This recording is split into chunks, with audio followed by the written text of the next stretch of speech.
there, Helen Breward here, hypnotherapist, trainer, author, speaker, you know. This is one of the things, what I wanted to do today was show you what I do for mindfulness, because it's all right telling everybody else what to do, but you do need to walk the talk yourself.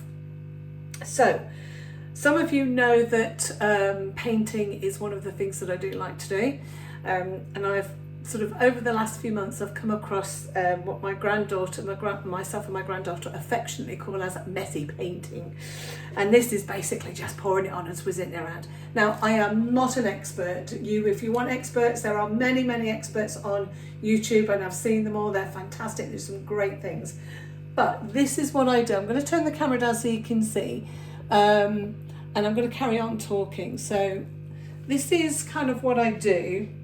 And I know this is not purist or correct or whatever, but this is me, you know, and I do what I feel like at the time. So I've got a selection of colours here. Now I've just mixed them up a little bit. So there's a bit of gold, I've got yellow, I've got a turquoisey colour, I've got purple, I've got copper, and I've got a bit of red. It actually looks a bit pinky red, but there we go.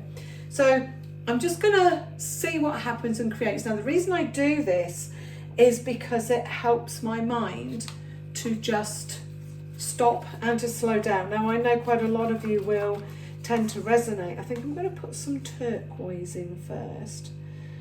And it is just, I think, now the little pad, I'm gonna put that much on, and I think it's probably a bit too thick. This is always a learning experience with me and my granddaughter, actually, to be fair.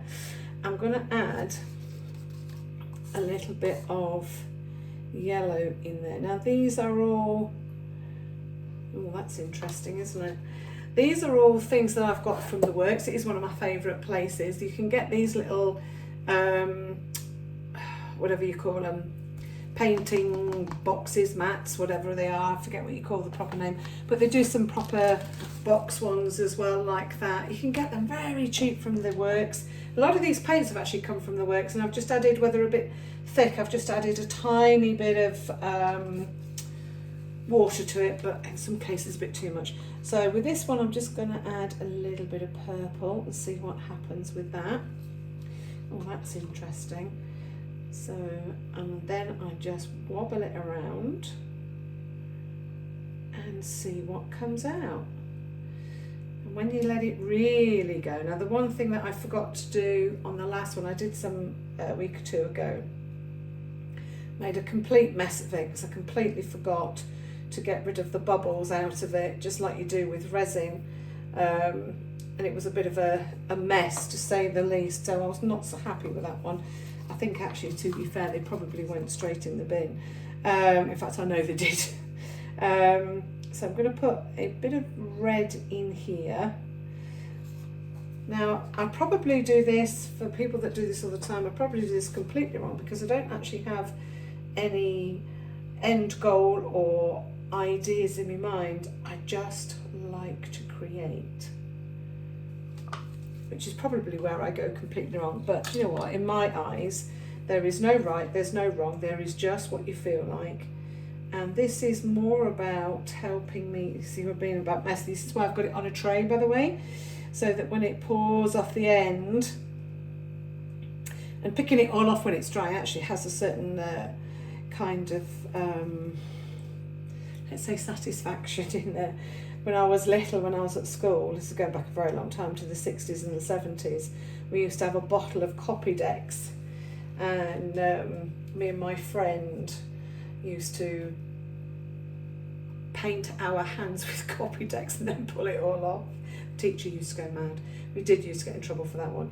But this is about switching off. This is about taking time out to do something else that you enjoy, that, you know, does something for you in some way.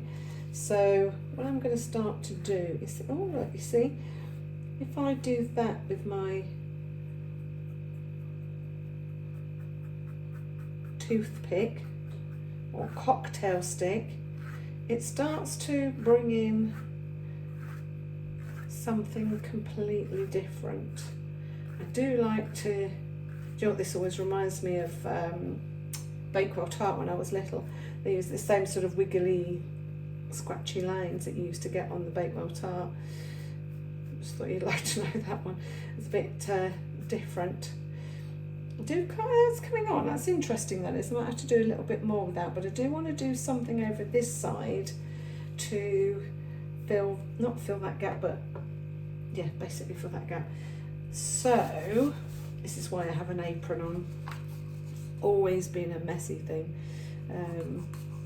But you know, when you're thinking, when you're doing this and your mind shuts down, you stop thinking, that's when other things, it leaves space for the other things come in. This is how I quite often create, is when my mind goes blank. So when I do this, it helps. It's a good de-stressor too. Depends what everybody likes to do. You know, different people like to do different things to de-stress. This is me just messing about. You know, like I said to you right at the beginning, if you want the proper way, the professional way, the whatever way, then there are many, that doesn't work, does it? There are many people on YouTube that are absolute experts at creating different things. I could just leave that to drip all the way. See how that's running down? I really do like that, you know, the way it runs down. I have got some photos. I did just frame one of my pictures because I really did like that one. I will put those on social media at some point. But this is just, you know, basically I'm encouraging you to do a little bit of what you enjoy doing to help you switch off, to help you feel better, etc., etc. You know, and you never know what comes out when your mind is in the moment, because this is about being in the moment, stilling your mind to be in the moment. You know, you don't have to do meditation to achieve that. There are many forms of meditation. I know quite a few people that experience the same thing when they are gardening, for instance. They are completely in that moment, in the garden, hands in nature, absolutely fantastic, enjoying life and all the rest of it. So, you know, sometimes we get caught up so much with everyday stuff. I like the way that's starting to ripple, actually. I might actually leave that for a little bit, propped up. This is why I do it on a tray. Propped up, and no, it's not going to work, is it? See what happens. I do like that ripple effect. You know, just sometimes going for a walk, but you know, have a multiple of things that you can do, because you know I like to go for a walk, that you can do that will allow you to be in the moment and to sort of free your mind up, because that's when things pop in. That's when great ideas happen, because your mind's not crowded. I'm just going to turn, that was a bit messy on the back one. I'm just going to turn that way and see if I can get that to go down a little bit more on that side while we are just finishing off. I do believe I have a meeting to go to in a moment. I don't even know what time it is, to be fair, but isn't that a great thing that sometimes you lose track of time? Sometimes we need to do that. Let's see if I can encourage that to come down a little bit and cover that over. So I'm going to leave that on the tray like that to dry. I'm going to take my gloves off. Gloves for me is a must, I have to say, as you can see. So I'm going to leave that to dry, and you'll probably see in the next video how it turned out.